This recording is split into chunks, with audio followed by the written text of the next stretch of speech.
Hi, everybody. Thanks for tuning in today to the Locker Room. I'm Alan Locher, and it feels great to be back live with you all. As you know, I grew up watching both As the World Turns and Guiding Light. I joined the PR department at both shows in 1997 and remained working there for 13 years before the shows went off the air.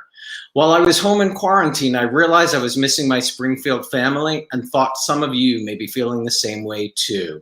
I'm so excited to have these two talented gentlemen and my friends here with me today.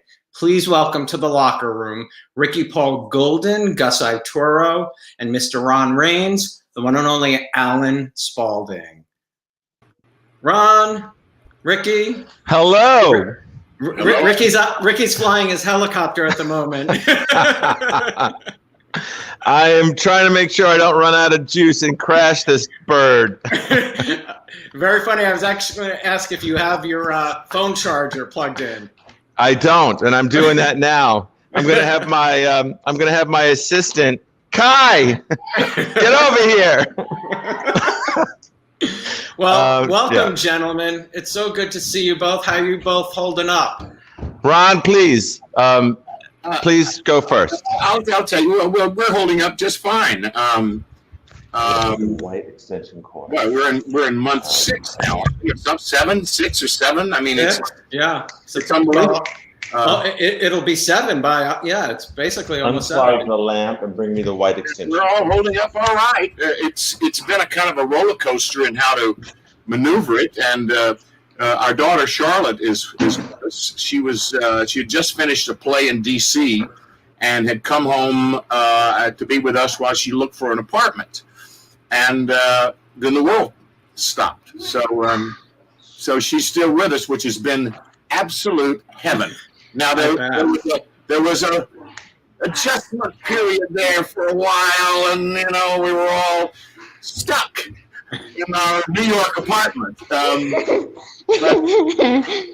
it's been absolutely fabulous for Donna and for Charlotte and myself. Plug it in over there. Well, while you mentioned Charlotte, what's it like having her follow in your footsteps?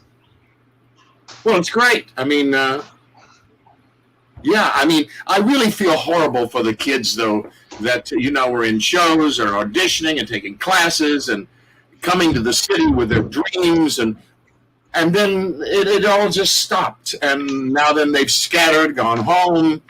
At least Charlotte's home was here in New York. So, but it's a very tough time for everybody out there, and we're all trying to keep each other up and positive and just kind of getting through each day, which is like the same day every day. It's Groundhog Day. Yeah, it truly is. At least you aren't having to chase 2 little ones around the house like Mr. Goldman's. No. Yeah. I can't believe how Kai's grown too. Oh my. Have you seen him? Yeah, well, no, I just saw him a while ago when he brought you the headsets. Kai, can you stop by and visit everybody for a second? What's it like, Ricky, having 2 little ones and being stuck at home? And it's terrible. The whole thing is awful. It's being stuck at home with the children. Here, this is Kai. Hi, Kai. Hey, take this down for a minute. Yeah. Can you take that down? I'll give you the full Samson on this guy. Come here. Just say hello to Alan and Ron. That's Kai. I cannot believe it. So big. Just say hello to the lovely people. Dad. Hello, people. Hello, people. All right. Now beat it. Oh, thanks. He's not a cute kid, Ricky. I mean, he looks just like Greta. Yeah. Yeah, good. Yeah, and he's got the temperament of Greta, too. He's a very nice person, whereas the other one is an animal. And Greta's like, thanks. Yeah. Rio belongs in Rio. He's probably going to leave us the minute that he can, jump on a plane. And he's like, well, it's been real. See ya. Because the guy, he's just a very, very different person than Kai. It's just a trip. I mean, anybody who has, a lot of parents will tell you one is just so different than the other one. It's just mind-blowing. Anyway, I don't want to bore everybody with that, kid stuff. But that stuff, yeah. I do too. I actually, since you just introduced us to Kyle, talk about how fatherhood has changed you. Ooh. Well, wow, yes. Yeah.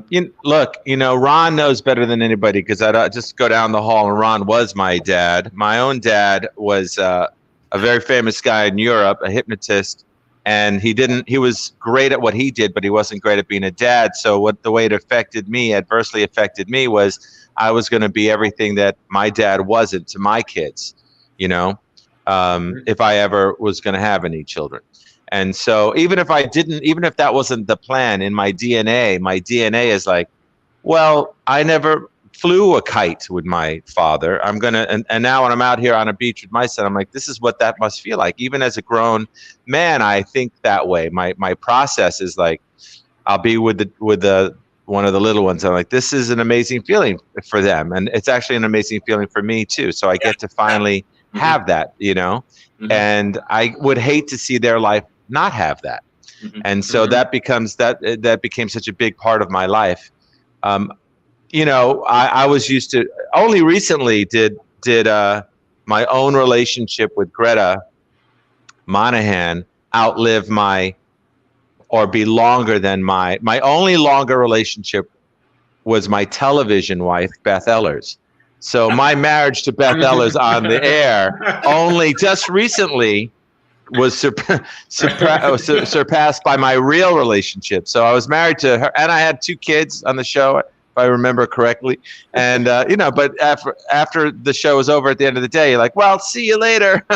Yeah. None of the real responsibilities, just all the fake responsibilities. You left the wife and the kids behind when you left the studio. Yes, that's right. That's right.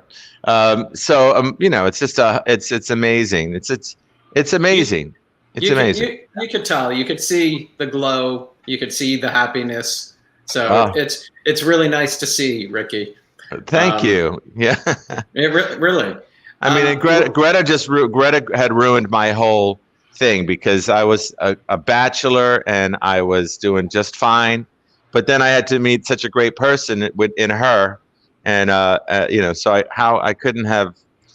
There was no other choice but to go to the next level in life. She was perfect choice for me with that. So Yeah, I mean, our partners, our mates, our wife, our husbands, it's so important. That is probably the biggest choice, most important choice of our life. I mean, I can't imagine too many more important. And it's not more prevalent than in this moment in our world. Oh my God! You truly do know in this moment in time that you've picked the right person to be with. Yes. It just it just comes out in every way. Mm-hmm. Do you remember the first time you two met? No.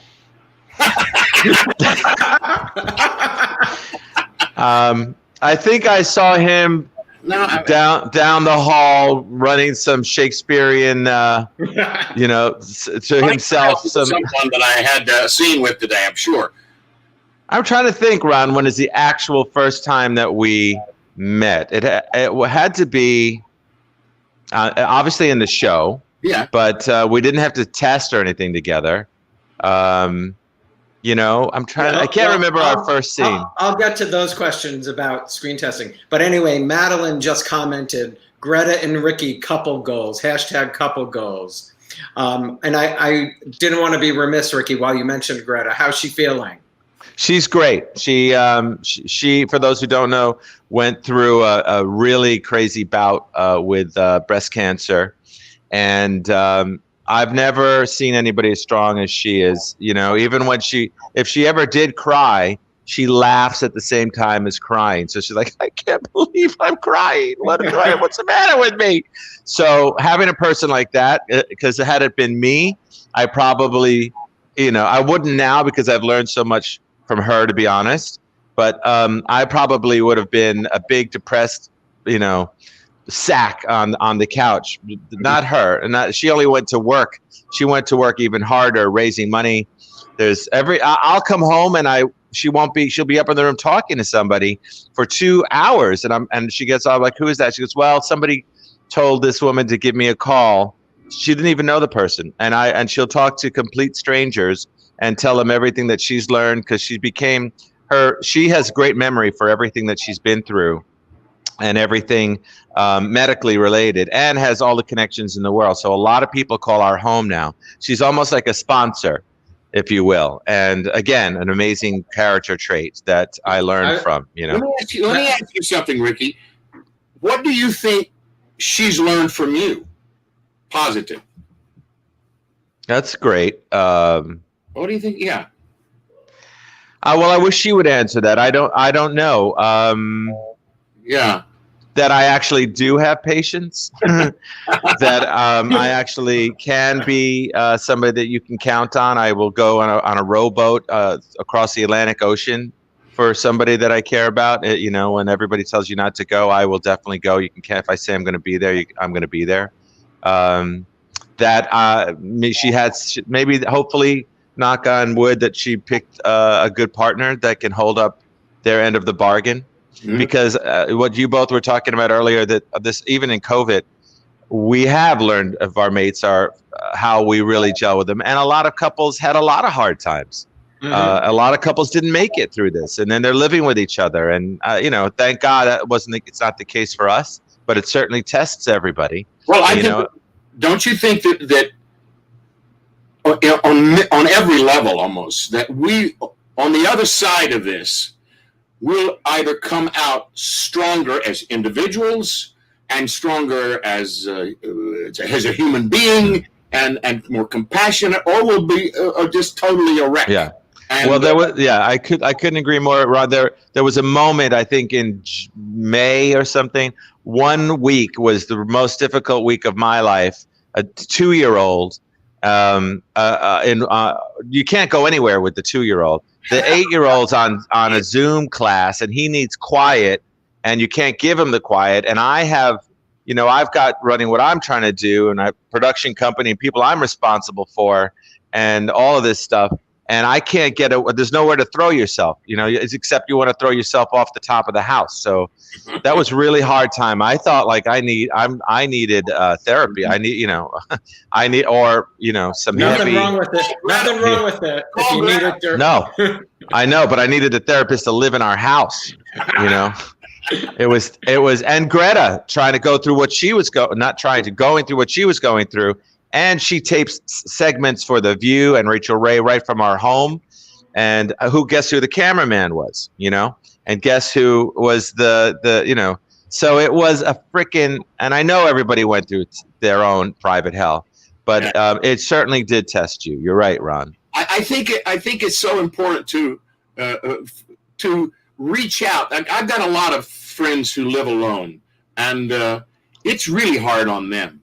They don't have anyone to bounce off of. They feel isolated. It's so important for us to call them. And I did a bunch of texting, and I said, no, I'm going to pick up the phone and let her hear my voice. I'm going to hear her voice. It's healing in a way. It reconnects us to the outside universe that we all feel so disconnected in.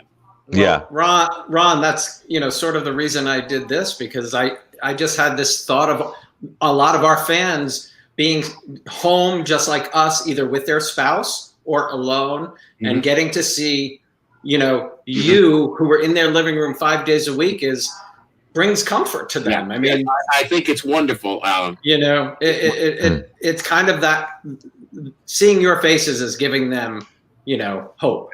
Yeah. Seeing your faces. So Ron, going back to when you joined Guiding Light, do you remember who you screen tested with? Do you remember your first day? I screen tested with Marge.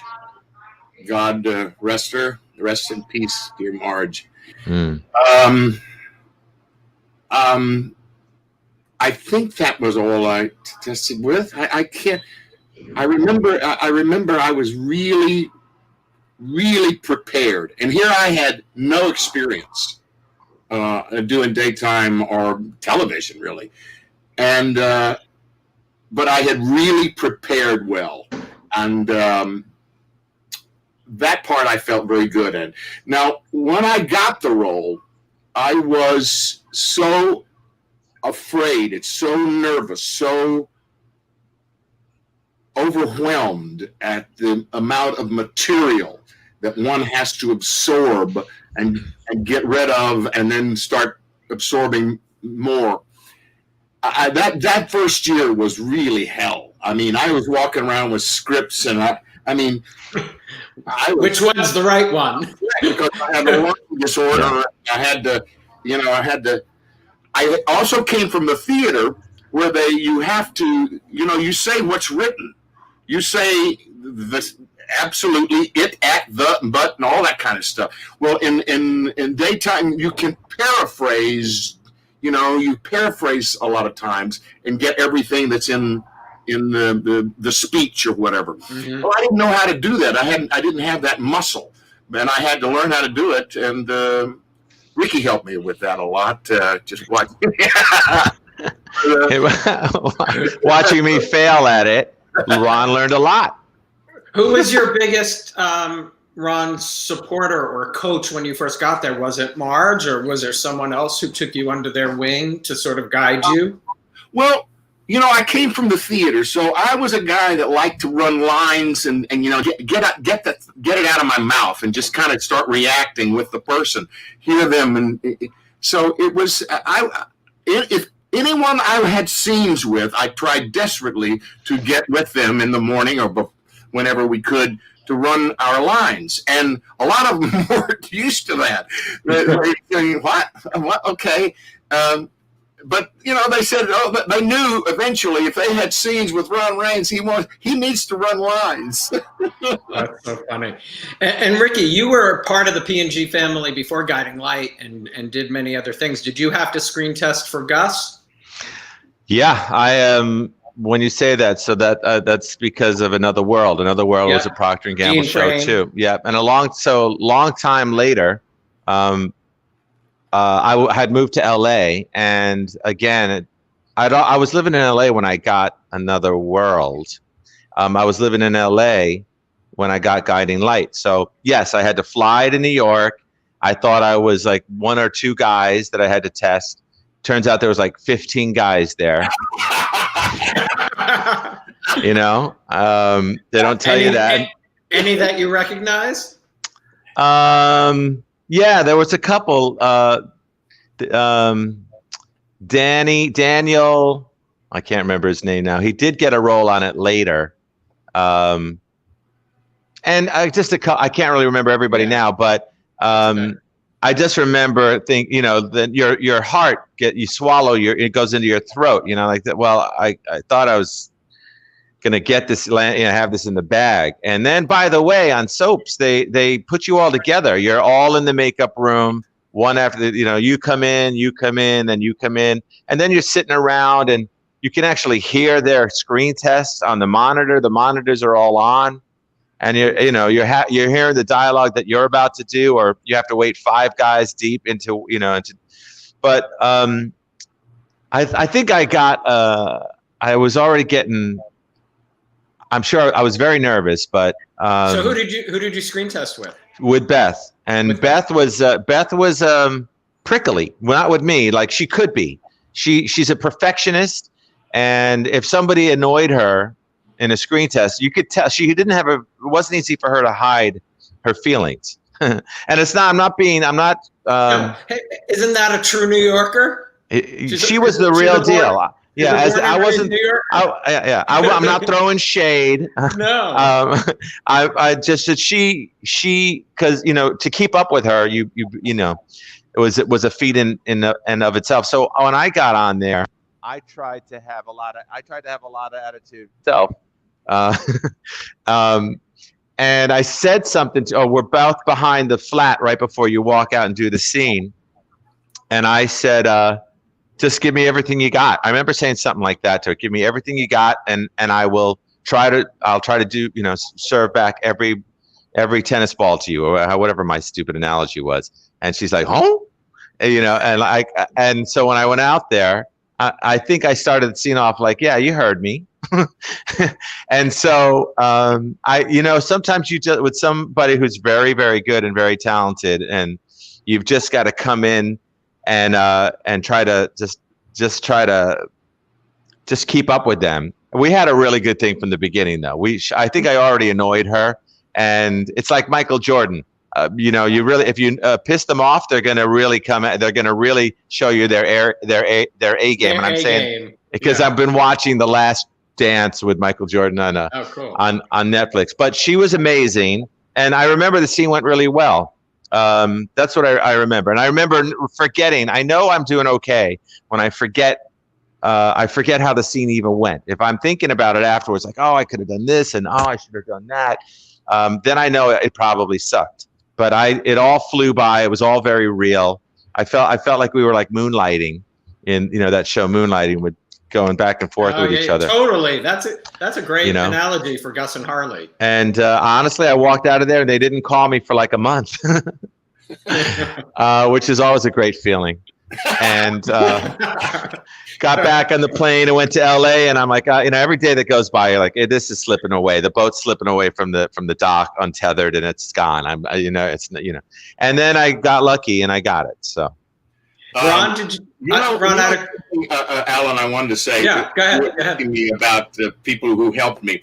Someone that really helped me, and everyone on the set was very surprised at how our relationship developed, because Michael Zaslow, Roger Thorpe, was main nemesis, and he was very not warm at all at the beginning, and not helpful. But then, as he saw, at one day, very, very at the very beginning, we took a cab home. We realized that we lived in this neighborhood, and so let's share a cab. And so on the ride home, I was telling him about why I really was so grateful to have gotten this job, because it allowed me to stay home with our daughter Charlotte. And I had been out on the road and doing theater all over the place, and I didn't want to be an absent father. And man, from that day on, Michael, who was a very devoted father as well. Yeah. I mean, he was so there for me, because he's a man from the theater too. So he and I really, and people were very surprised. Oh my God, It just takes that one connection. It just takes, yes. Yeah, this guy's just trying to do the right thing for his family. I'm doing mine, and we're lucky to have these gigs, which is a terrific thing that we all had that time together. I had no idea I'd be on for 15, 16 years. I hadn't, but anyway, it was a very, very positive chunk in my life. So even though you were so nervous, did you hesitate in taking the role, Ron? No, because I know I'll figure it out some way or other, but I just won't have a life for a while. And I didn't. I mean, I didn't go to dinner. I didn't go to I just, because I was scared, and you wanted to do good, like we all do. You start a new job. My bar is always as high as I can get it, but sometimes it's not as high as the other one. And you killed it as Alan Spaulding, because it's a tough, it was a tough role to, come into. That, fans had somebody they knew, but you knocked it out of the park. Yeah. So for both of you, who or what was the biggest influence in you heading down? I know Ron with singing and your family performing in church, I believe, but what, the acting path, was there, someone or something that led you down this path? Ricky, you want to start? You want to do that, and then I'll. Well, for me, I'll be very honest. I had a fractured childhood, and every job I would get, and I started at 7 years old. For every job I would get, it would help me have freedom. It would bring something into me and my mom, and it would. So this is a convoluted answer, but I got very lucky with the people that I started to work with. I worked with Betty Buckley as my mom and Patty Duke as my mom. I got to work with Eli Wallach as my dad, and Jackson as my mom, and Robert Conrad as who was. I'd say if I had to give the baton to one person, It was Robert Conrad, if anybody remembers him. Mm-hmm. He was like, knock that battery off my shoulder, I dare you. But he had done like Wild Wild West and Man Called Sloan, and he was amazing. He was a big TV star back in the day, and he recently passed about a year ago or so. He gave me my first movie of the week. He had a production company, and that was a time that some actors like that they had a lot of control. A lot of actors still do with the production company, whatever. But he gave me this role, and he gave me the opportunity of a lifetime. And then after that, and that's when movies of the week were a really big deal. If it came on, you'd have 35 million people watch a movie of the week on Sunday night. Mm-hmm. And then a couple years later, he gave me another one. And I had to audition, but he took me aside and he's like, "Don't worry, you're auditioning, but you're not really auditioning. You're going to get this part." I mean, then there was then another person who really believed in me was Brandon Tartikoff at NBC. And I always felt like I'm a kind of a weirdo, a weird guy, but if you either got me or you didn't, like I was either your taste or I wasn't. As far as producers go, as far as decision makers, writers, directors, I was like either definitely your guy or I was the antithesis of what you were looking for. Oh man. So I'd have to give it to Robert Conrad, who a lot of people might not know, but he really was a big influence. And I got to say my mom, because my mom was a little nutty and she never hung around the sets when I was younger. She'd let me just fly. Yeah, she really did. Even though she was a tough cookie. Sorry. Sorry, phone keeps ringing. So that's it. I know. My mom was a trip, and then I'd get jobs on Christmas Eve, and it was just me and my mom, like 15. Like, you got to go to LA tomorrow on Christmas Day because you got the gig or whatever it was. And she believed in me. She let me do it. She was a true European. They let your children grow up a little sooner, and I got to thank her for that. So that's my rap. Ron, what about you? Good. Oh, well, I kind of kept stumbling into what eventually became my profession. Music was is the root of it all. Really, music. Music led me to singing music, then to the theater singing, and then to New York. So basically, it just kind of started happening, and when you find your path or your track or your lane, whichever one of those you want to the energy starts taking over because you're in the right zone. You're in the right thing for you. And things start happening, and you keep working and keep doing your work, trying to get better, always trying to get better, always learning. And I would get encouragement along the way, and I could name people, but it was just, whenever I would get down, if I was having a bad day, I would say, "No, wait a minute. He thought I was good. She thought I was good." They'd say, and they're like leaders or something, and I said, I must have something, because I didn't come from the background at all. So it was when I was learning how to be a survivor. You've always been singing. But when did you realize, did somebody say it to you? Did you have a moment where you realized that you have such a powerful speaking voice, but your singing voice, blows us all out of the water. Was there a moment for you when you knew that you just had that amazing instrument? People say, when did you start singing, Ron? When did you start singing? I said, I don't remember, because I remember my father was a minister. We went to church all the time. And I remember that they would put me up and I would just sing when I didn't even know the words. Like, I thought that was cute, But I sang before I talked, I think. You know, I made the release of sound of your soul. I was caught up in the music of what we were singing about. I mean, I don't remember beginning. It was always just like I sang before I talked. Mm-hmm. And Ricky, you made your Broadway debut at 17. Is that correct? No, yeah. I made my Broadway debut when I was 11, and I think I was 11 with Richard III with Al Pacino. Oh, wow. Okay. But I don't blame you for not remembering that because it lasted like, I don't know, a month. That didn't get great reviews. But then by the time I was 15, I was doing On Golden Pond, on Broadway. And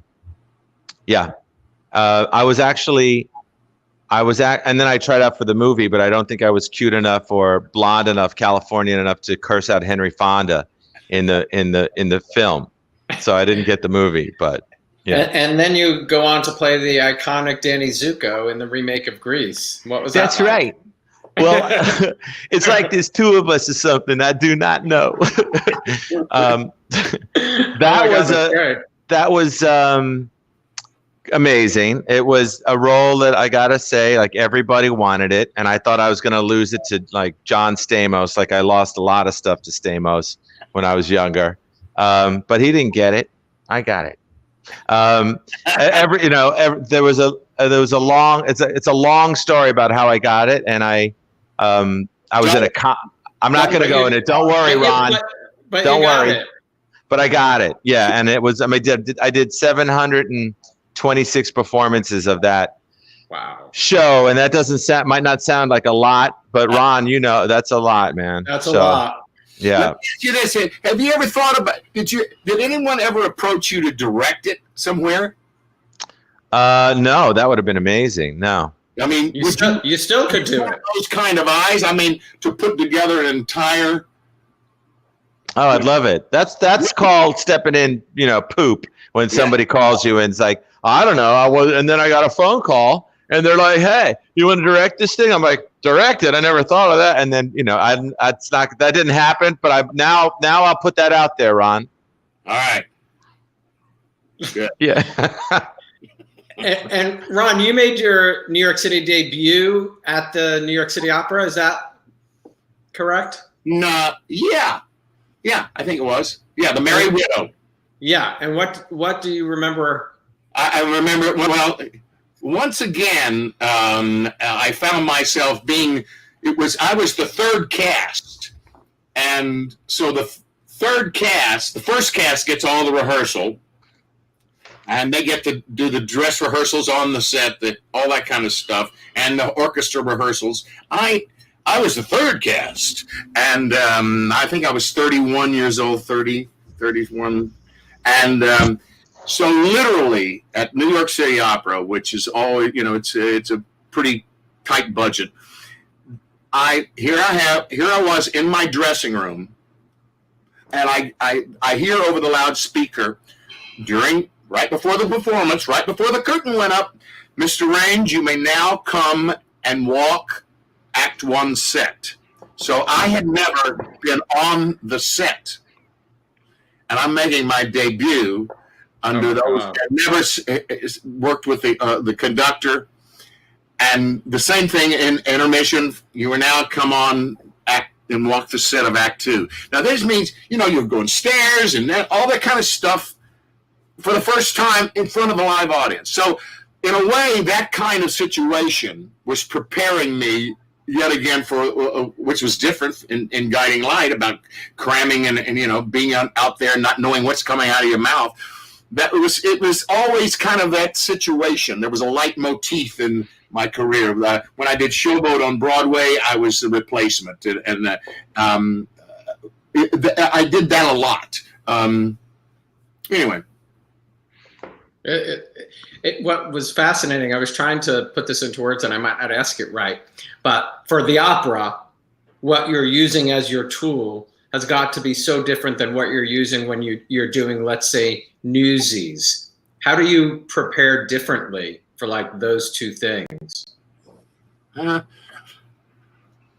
Do you? I mean, I could be wrong. Like, I don't prepare. You know, the role and the staging and the music, it all kind of dictates. It all kind of goes inside of you, and as you develop the character, however you're doing it, and it all just kind of comes together. Well, I sort of mean vocally. You know, like an opera comparatively to what you're singing. You know, well, The Merry Widow was done on Broadway in 1905, so it's an operetta. It's a musical.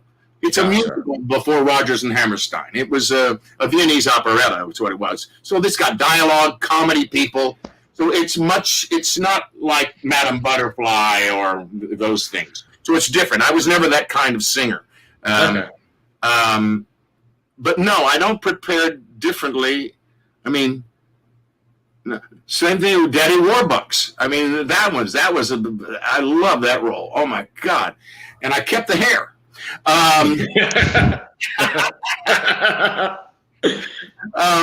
But no, he's an operatic character. Yeah.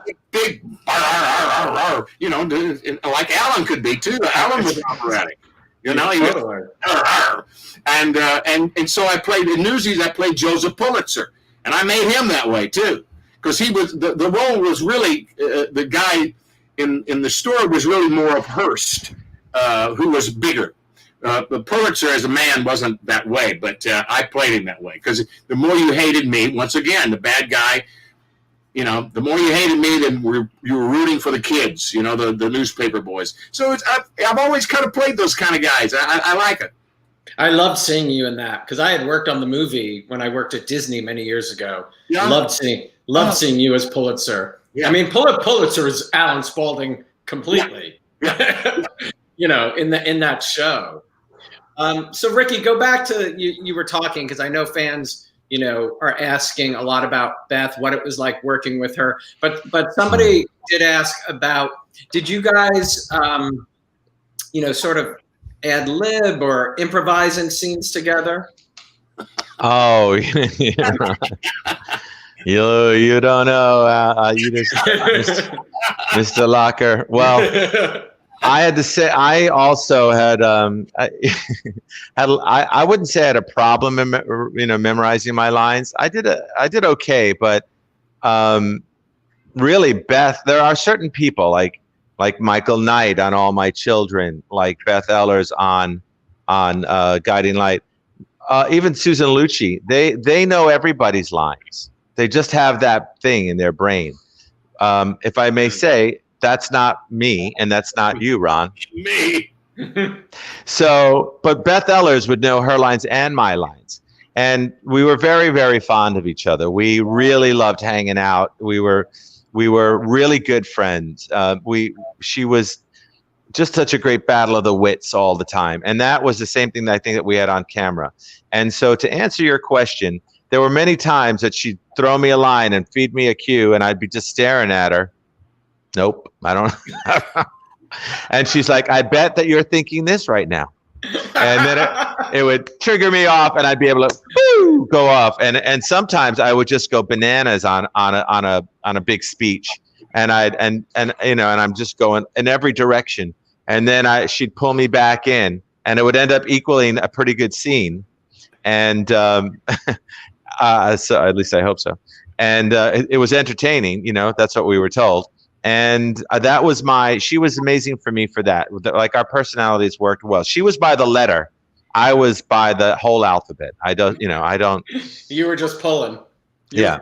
So suffice to say that Ron and I would run lines a lot. Yeah, we would run lines a lot, because if we both looked at each other like that, we were screwed. Ron, what did you think when you found out you were going to have another son in Mr. Ricky Paull? Do you remember? I don't think I just say, there's all these new people coming in, and I'm just concerned about my scenes for the day. I got a new guy. Okay, I got to run lines with him. I'll make it work with him. No, Ron, you didn't see me on all these scenes up on the monitor and go, that guy. I can't wait to work. I can't wait to work with that wild card right there. That's gonna be. Yeah, That's going to be that fun. was a weird storyline too. How you came in and Lucia, who was your mother was Lucia, wasn't it? I was going to ask you that, Ron. Yeah, the maid. Yeah, and the maid. Yeah, I mean, all this new history we were finding out about. Because Alexandra gave you away or something. Yeah. To protect it, and I didn't know it or something. What or did I know it? I can't remember. There's so many storylines. I don't even remember some of them. I mean, I loved the Cynthia Watros when she was. Oh God, that was so wonderful. I just posted a picture, the Soap Opera Weekly cover of your wedding picture. Oh wow, that was really something. That was when we had a budget. There were like 200 people on the set. You know. Yeah. Yeah, that was. You worked with a lot of great ladies. Yeah. Cynthia, Crystal, Zimmer. Yeah. Zimmer, you were Amish. The Goshen Amish thing was that was, and we were in that swimming, and it was like 50-degree water. We were like, oh, it was so unbelievable. Ron, are you preparing for an Amish role right now by chance? No, I am preparing for a couple of roles, and they both have beards. So that's why I'm doing this. I thought you look a little like Letterman. Yeah, Letterman. Jesus, down here. Oh yeah, his was down to here. Yeah. And Ricky, you became a father on Guiding Light before you became a father in real life. Yes, and then I would have my little son my child on Guiding Light. Well, they grew up quick. First they're born, and then they're 8 years old. But I would had a great thing with my kids. Like I'd come in, I would have them go get me a cup of coffee. I was trying to instill, integrity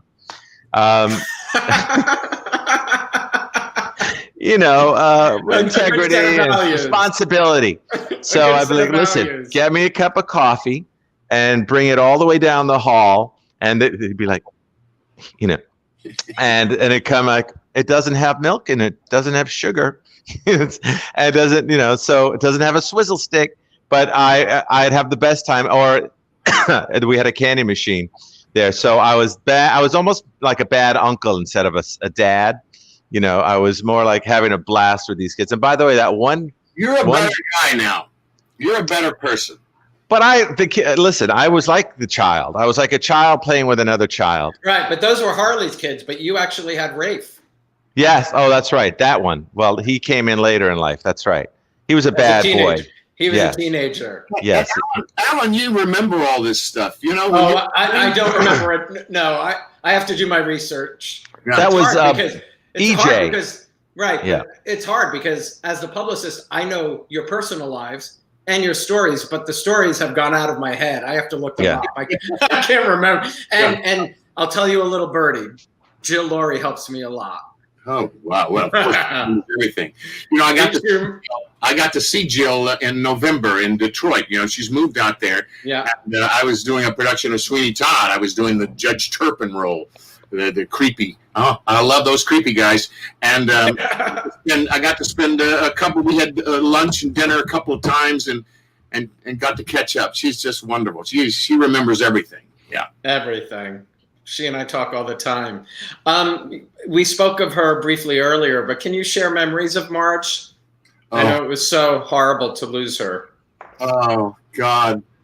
Marge. I love Marge. I love Marge so much. She and I, we did have that kind of brother-sister thing. And I would call her sis, and she'd call me brother, And I as a person, she was so incredible. She was in pain all the time, physical pain all the time, but she never let you know. She never complained about it.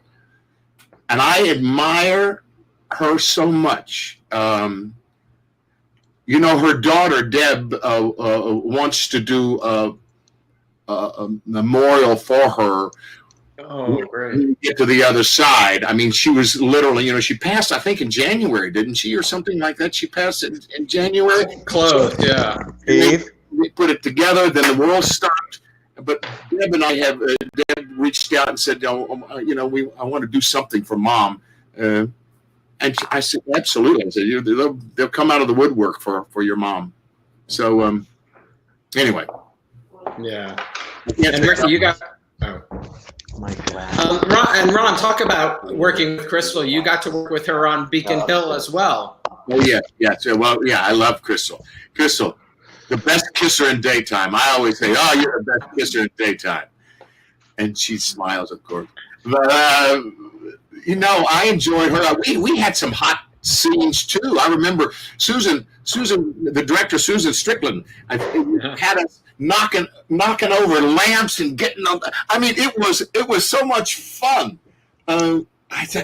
She said, "Yeah, y'all go in, you fall on the bed, you roll over, you knock that lamp out, you get on the floor." I mean, it was really a lot of fun.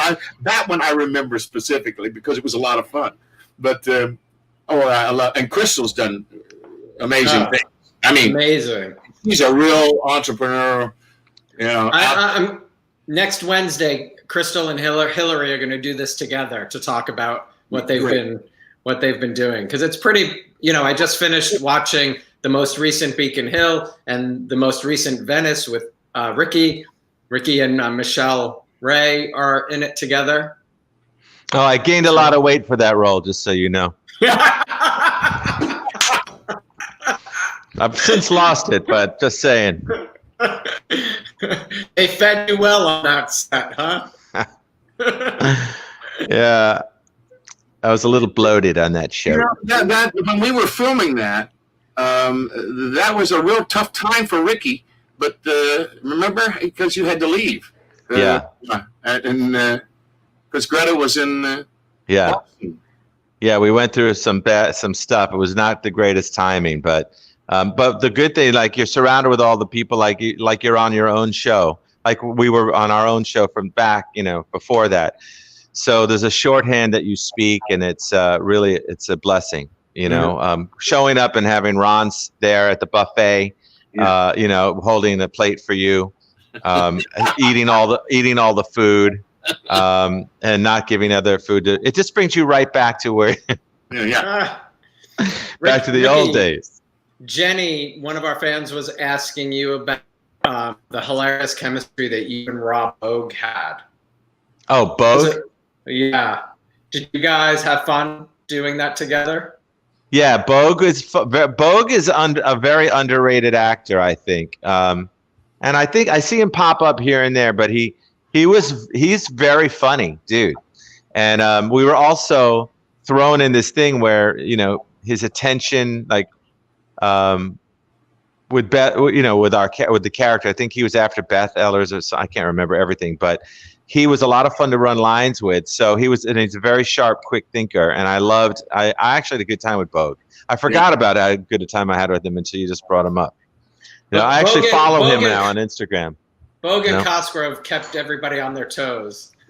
They were quite the funny characters. Yeah, Danny too. Cosgrove is a trip. I ended up working with Danny on a project called Project Dad that I was producing for Discovery Life and Discovery Family, TLC, and where we follow 3 dads that come home that they're in the business, or they're either a singer, or an actor, or a sports figure, a DJ, whatever, and they're not really on the day to day with their kids. And I did it with Danny, and he's got 4 kids, And I always was like, where are you hiding these children? I don't, I got to know him and the family very well, him in his natural setting, and he's a really good guy.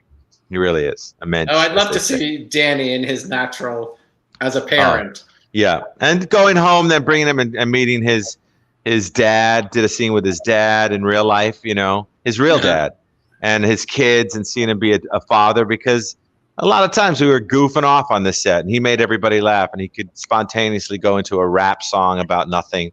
But seeing him, be able to do that with his kids, and it was, I'll never forget it. He pops up too. He's a very good actor.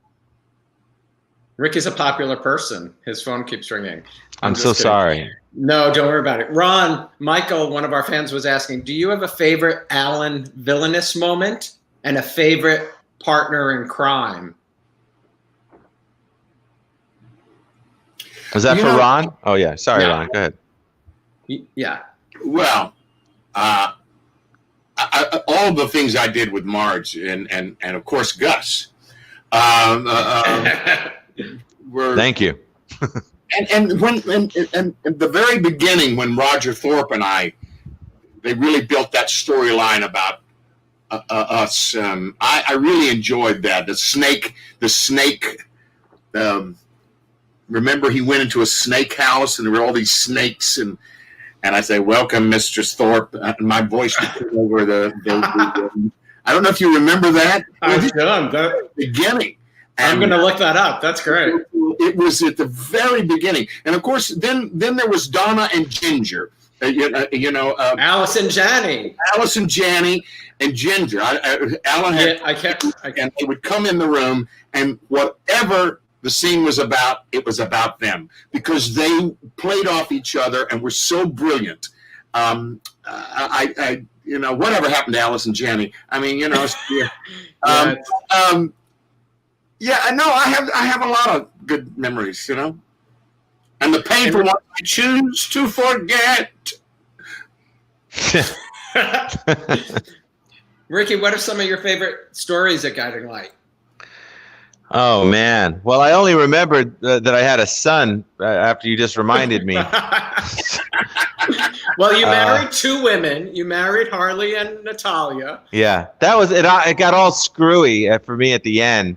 With Natalia, and I had a wife and all that stuff. My favorite times of all were definitely with, by the way, Ron and I had some amazing, funny, we couldn't stop laughing where they would tell us to take 5 or 20 minutes and just compose yourself. But we had the best time, Ron and I. But with Beth, I probably the whole drug storyline that I did, trying to play a hero. I was so used to playing this hero guy that's just wired wrong, and the whole drug thing, the whole drug storyline. Didn't we play something with Beth Chamberlain, and she had kept us away or something, and she would locked you in a cabin. Yes, I think she locked you in a cabin. Yeah. Yes. She'd come in, and beat us. Try to break your leg like Misery. I think Misery was the big movie at the time. With Kathy Bates, and they, it's like art imitating art, and she came in and had us trapped and tied up and beat the crap out of us and leave again. Very good at that. She was very good. Yeah. And then she go home and try it with her husband. Wait, no, that's not right. But back in that time, Ron, to your point, there was a lot of money with these shows. They were flush. So we could be indulgent, even though you're doing 100 pages a day. To us, it felt indulgent. The sets, they'd walk you through. You'd have a full rehearsal on the set. They'd come out, slowly meander over to you and open up the book. They're like, okay, when you go over to hit that lamp, Ron, hit it with your left hand, not your right hand. There was so much. Or Beth, when you're going to come in and beat the holy crap out of Ricky and Ron, do it like this or. Those were a lot of they lasted it took all day to shoot those scenes. I also think we had an earthquake once, and I remember them building the sets like you're on a Spielberg movie. The sets are moving, the floors can go up and down, and you're in this set for the whole week. Those were I don't know if they're able to quite do big storylines like that now on the remaining shows, but we had it going on, I think Laura Bell Bundy was talking about the earthquake because she had to balance on the. Laura Bell, yeah. On the stuff. One of our fans, Dawn, just said, "You guys, Ricky and Ron, still look exactly the same. Aging doesn't seem to be a factor for either of you." That's very sweet. Dawn probably wears glasses. Just kidding, Don. That's a compliment. Thank you. Ron, you do look good. I don't know if I could say the same for me, but you're timeless, Ron. You're timeless. Well, He doesn't Ricky, like you're that running stuff. after two young ones. Like I said earlier about us being in people's living rooms 5 days a week, telling sometimes socially relevant stories. Do you have any fan encounters that, have stood out or resonated with you? Just some moment with fans? Ron, you please go first. We know how popular you were as a character. I remember at the very beginning when we were asked by some a guy named I think his name was Alan. He and his wife would do Alan and Joyce. Yes, they would do. We would go out. They would fly us down to Tallahassee, Florida, and go into a Sears store and sign autographs, and then come right back that day. But I remember when I had been on the show maybe a month, that we were going down. I was going to do with some of the other guys, and I was amazed that people showed up. I said, well, they don't even know me. But the fans are so amazing, and they're so dedicated to these characters and love them so much. It's really an unbelievable thing. It was kind of overwhelming to me. It was overwhelming to me. I wasn't used to that. Still, I'm not. But fans are great. I mean, and the fan club things we used to have every October or something. Those are amazing things. Lord. Yeah, for me, there's so many, and there was we did a lot of appearances. I don't mean there's so many great memories of meeting fans of the show, and oftentimes they would know more about the show than me. So they know the whole history, and then you're meeting their children named Gus. Yes. That was a trip. But one of the things that stood out for me is there was a girl that was a runaway that tracked me down and tried to infiltrate my life, and I was onto her, and I got her reunited with her family, which was. She was just a kind of a person, she needed love and she needed someone to care. And so with a lot of work, we got her reunited with her family. And she kind of got sucked into the world of our world and was kind of losing touch with her own world, with the real world. And but it ended, it was a happy ending. So I don't want it to sound like it was something like, it was a happy ending and a very healthy ending for that particular young lady. And again, like Ron said, if I get on a plane and go somewhere with Ellers, with Gus and Harley, well, I remember going into an amphitheater, a huge venue, and there were like 3,000 or 4,000 people there, and I was with security there. I'm like, who's here? This is amazing. Like, because I thought, because maybe I'm going to see, I don't know, NSYNC. I don't know. I'm gonna or Ron Reigns, and I don't know who's going to be here. They're here for you guys. I'm like, you talking to me? So that was it always. And then you'd have a fear that nobody would show up, because that's how actors are, right, Ron? We're like, you could be thinking like really a big opinion of yourself, and then you're like, but then you're thinking a really not a great opinion. It's like, so you'd fear that like 5 people are going to be there when you show up. You're sitting there in the Sears store, and people are walking by saying, "Who are you?" Or they ask you where the towels are. Where's the linen department? They ask you, could you show me your lingerie? Yeah, and you're like, well, you just go past automotive and to aisle 16 because you got nothing but time on your hands. That's so funny.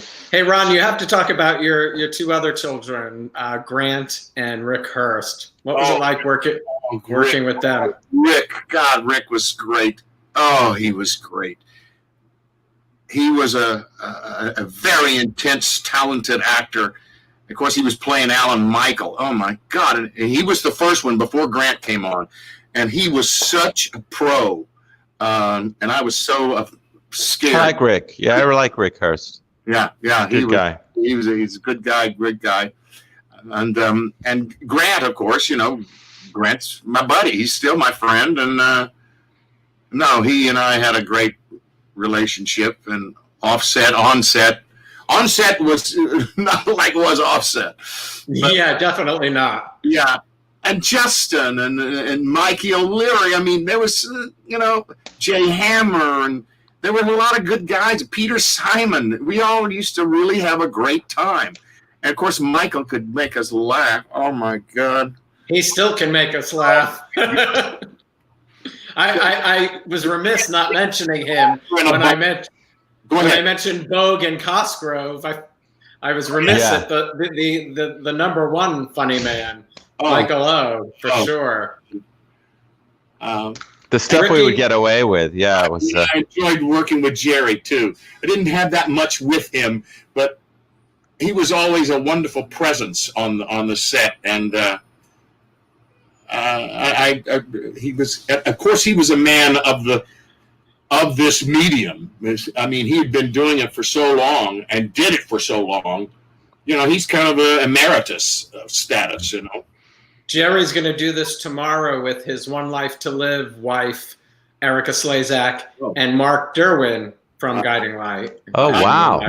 Oh, wow. Yeah, they're doing it to raise money for autism. Jerry does a lot to do that, so we're going to Beautiful.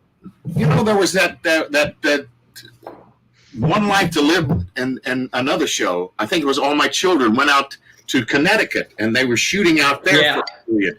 And I got on One Life to Live, and was, but I was only on 2 days, and it shut down. I mean, it was a sad thing because they were really trying to go for it. I guess they just didn't know what they were doing or something. But I think all My Children, Guiding Light, One Life to Live, and As the World Turns just went off the air just a little too soon before all of the streaming platforms knew how to really take it forward. Because I think 1 or 2 of those 4 dramas might have survived. Yeah. I don't think all 4 could have because of just financial. Mm-hmm. But I think it was still early, and the Netflix and the Hulu wasn't even around. It was just and like Prospect Park, sadly couldn't. They didn't figure it out. Smartly ahead of time. Yeah. Well, it's so funny to see this the technology evolving, and I mean, it's always something new. I mean, it's a new. Ricky's kids, Rio and Kai, are in the back room building the next technology. Well, it's interesting too now how they're going to shoot shows in the COVID era. Because there are shows going into production, and I mean, how in the world are they going to shoot some of these?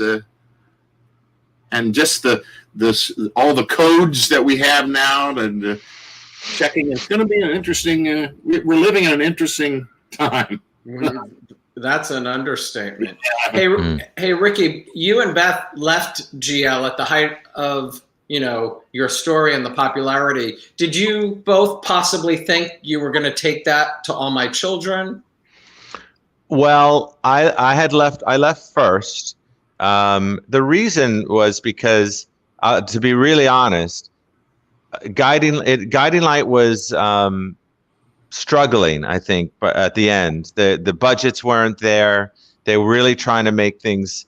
They were trying to keep it alive, but they were really they had a lot of odds stacked against them. And if I was going to be in this medium, I wanted the thought was I wanted to be on a show that was owned by the network, because the thought was if the network owns the show, as opposed to a third party like a Procter and Gamble or whatever, they'll be able to keep the show funded and stay on the air longer. That was the idea. And when I went to All My Children, I went a half a year earlier than Beth. And the idea was when it came time for her to come on, that maybe they could catch lightning in a bottle twice. Like maybe we could have what we had over at our show. But I had a half a year jump on her when I got to the show. So I quickly, assimilated as fast as I could into the family. That's what you try to do. You just try to start your way again at the bottom of a cast of 30 people, and you're jucking and shiving, and serpentining your way up to whatever, jockeying for, trying to make yourself valuable and trying to make trying to build an audience. It was a new audience for me. And I'd gotten a half a year start on her. So they'd already started to get me with people like Rochelle Stauss and whomever, whatever, Mm-hmm. And so by the time Beth came, it was like, we can't just throw those two together. They tried, and it was like we never left. But now we're with a whole new family and a whole new set and a whole different location and a whole new studio. And Beth is amazing actor anyway. So she, you could end up surviving and doing, not just surviving but thriving.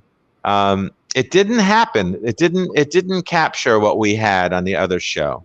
So it's hard to do that. It's hard to capture lightning twice in a lot of, in any form. Yeah. And we the minute they threw us in a scenes together, we were us. We knew how to do that. We had our own way of doing it, and it was wonderful. But it wasn't like you needed, you weren't as invested maybe in those two characters being together. It really had a lot to do with that part. It was almost trying to shoehorn something in or make the peg, round peg into a square hole thing, Mm-hmm. Ron, what were you going to say? It was a different audience too, and you. And to be honest, that audience at that stage, I'd worked hard for half a year. They wanted to see my guy be mm-hmm. with the girl that we were I was being paired up with. But you know what I loved? I loved working with Michael Knight, and we were our own little super couple. Our bromance, because that guy's a genius. I love Michael Knight, and I knew him beforehand, and he was always like a huge daytime star, and I was his brother. We played brothers, and I got like out of him what I used to get with Beth Ehlers, just the like bang, bang, bang, bang, bang, bang. And he was allowed to do it because he was Michael Knight, and I was just riding on his coattails, So. Well, Ricky, we might have to do it like we said. We'll try to get Michael Knight and do it with you and he. Oh, anytime. Look, Ron, you were very difficult to get. You know that, right? Your people were blocking. You couldn't even get a call to you. They wouldn't, No, it shows how much he loves his son, Ricky Paull. Right. Did you guys, what did you learn, Ricky, from working with Ron? First of all, Ron became my dad. He's actually a little too young to be my real dad, but he was my dad. Like, I had a dad. I never was able to say the word dad, in my own life. I'm not trying to play the violin here, but I just didn't have that. It's cool if you're not born with a left arm, you don't, you just work everything out with your right arm.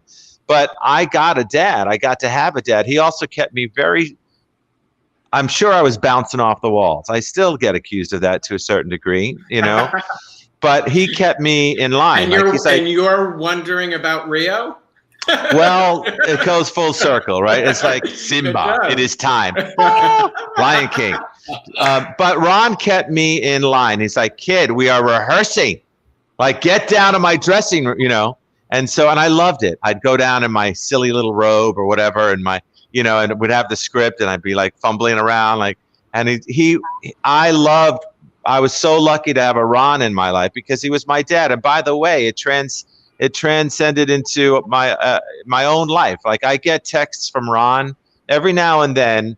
He keeps me on track, and his one phrase that he'll text me straightens me out for 6 months, or reminds me of that somebody actually cares. And he is an amazing, very giving actor, but also is a very giving human being.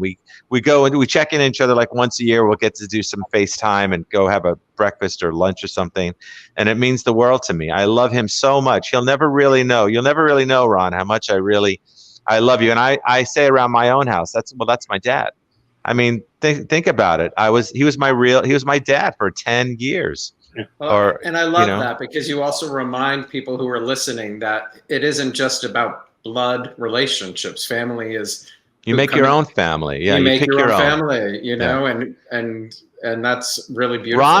Ron gave me more words of wisdom than my own dad was capable of doing. Unfortunately for him, but It's something I will for the rest of my life. Greta is always like, why aren't you? Why isn't he out here? Why aren't you guys spending more time together? It's like you witnessed. It's very hard to get him on the phone, Alan. He's a difficult, I love it. I love because here we are talking about how your family to the people who are tuning in today, but we're family to each other, which is a beautiful thing. And one of your family members sends his love. Bruce Barry just said. Oh my God, Bruce is amazing. Now, Bruce. Let me tell you about Bruce. Bruce directed brilliantly. Remember the House of Mirrors. Yes. That where he had all these mirrors, and you couldn't get caught with the camera. The way he put together that puzzle, it's a masterpiece. And now he did other things too, but I remember that one being. But directing 100 pages a day. I mean, we complain as the actor, but small feat, and hundreds and hundreds of thousands of episodes. I mean, talk about that is in its own category. And moving these actors around, and you have an actor that really wants to do this way, and the other one wants that, and managing all these personalities. I mean, it's not an award big enough. Yeah, no. Bruce Barry is by far one of the best ever in the business, hands down. Yeah, he's. I mean, forever. If you got Bruce Barry to like what you were doing or give you the thumbs up, you really felt like a valuable human being. You felt like, oh, right. If you got him, he was no nonsense, zoom, bang, boom. If you could play with him and hold and keep, and keep up pace, you could feel good about yourself. You got the words out. Yeah. I want to ask you, Ron, is there a role you have yet to play on Broadway that you are dying to play? Well, the role that I wish I could have been seen in New York was La Mancha. Don Quixote de La Mancha. The one you did by Jill? I've done it in Pittsburgh. I've done it in London. I've done it in Texas. But I really wish, because I think it's probably my greatest. Oh, wow. I mean, although I do love, I get asked the question, what's your favorite musical role? And I said, that's kind of hard. I mean, I can give you about 12 of them. They're all my favorite. But if a gun was put in my head and you said you can only have one, it would be Don Quixote and Man of La Mancha. Yeah, that would be that one. Because I thought you were going to say Evan Hansen himself in Dear Evan Hansen. He wants to go back in time. You'd be great. You'd be so good. Ricky, tell us about DB Goldline Productions. Oh, man. Right. Well, so that's my company, a production company. It's not the easiest time in the world for production companies, but we're doing amazing. Or Broadway. Poor Broadway. Oh, my God. I know. We've done plenty of cool shows through DB Goldline. We're alive and thriving. Before COVID, we had, big, lovely offices and all that. I don't miss any of that. 30, 40 people working up there. I love being home to, as much as I can get a phone call in would be great. We're doing a whole lot of stuff in advertising now, which I didn't know we'd be doing. And we syndicate segments across America. Like, you'd never know who's doing these things, who's producing this, we're behind the scenes in so many of those things. All those calls I was getting just now with you is like, they're shooting stuff, or we're shooting so much stuff remotely too, with Skype and Zoom and all this cool, with the best equipment and the best mics and stuff like that. Turns out your phone is an amazing camera, 4K, soon 8K. But so we're doing great, and we always have ambitions to do more scripted projects. Eventually, when it's the right one, maybe I'll be in one of them, but we've got some great stuff. But before COVID, we had so many things lined up. We have a Hallmark movie we're doing, which Ron, you'd be great in, by the way. Remind me to talk to you about that. But it's so many things are like Ron said, production is just frozen. Hollywood's kind of frozen. They're making some big films and trying, like Tom Cruise is back shooting his film in Italy. I don't know how that's going. But television, for the most part. There have been even some films that have started and had to stop already. Yeah, you know, yeah. So scary times.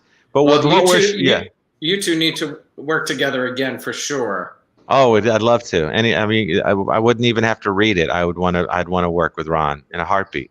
Well, gentlemen, I could talk to you for hours. Yeah. What were you going to say, Ron? Well, no, I'm doing two things coming up TV-wise, supposedly. Oh, great. One of them is The Blacklist. I'm replacing Brian Dennehy, who passed away. Is that what this is for? Yes, this one, this, and the other. That's a recurring role. I'm going to be doing that. And the other one. Great show. Yeah, great show. The other one is a new HBO series called The Gilded Age. It takes place in 1883. And the Astors, the Vanderbilts, J.P. Morgans, all of Park Avenue.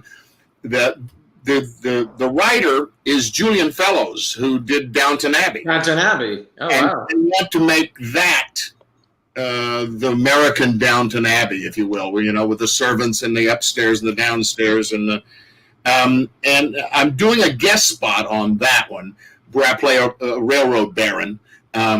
But I'm really excited about it, and I'm going to have to start watching The Blacklist. The Blacklist, they got me on hold for basically the month of October. But there's a clause in there and how they're going to check us, and there's all these codes.